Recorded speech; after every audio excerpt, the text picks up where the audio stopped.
I've heard before that it takes 3 installments in a series to know if you're interested in it, and I'm here to test that out. Hey everyone, Skull902 here, and this is Rule of 3. Today on Rule of 3, we start with the fan suggestions of Batch 4 by taking a look at Gungrave. Based on the video game of the same name and created by Yasuhiro Naito, this series was animated by Madhouse and aired between October 2003 and March 2004 in Japan.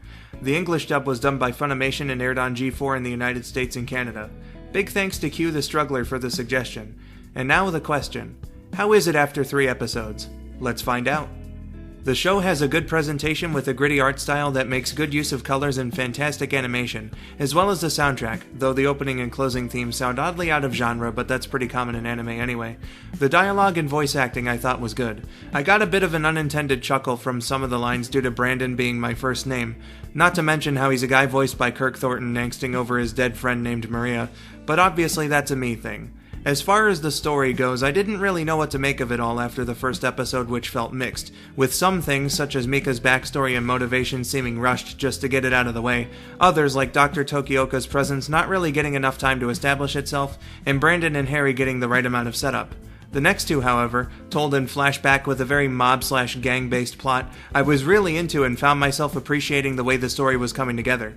As far as the characters go, I like Harry and Brandon, though it has to be said I think Beyond the Grave is a stupid-ass nickname, and the members of their gang as well as Maria and her uncle I felt were pretty well written too.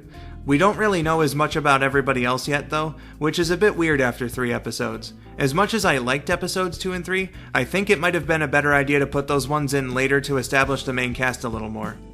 Time for final thoughts. Gungrave was something I had never even heard of before it was suggested to me, but it was a pleasant surprise. I think it's setting up an interesting plot with characters I can get behind. Might sound weird, but it's giving me the same vibes the Bouncer did when I watched Clement's Let's Play of that game, which isn't a bad thing at all. I will come back to the series at some point. It's only 26 episodes, and if the last 23 keep on the same track, I think it could be pretty good. That's it for this episode of Rule of 3.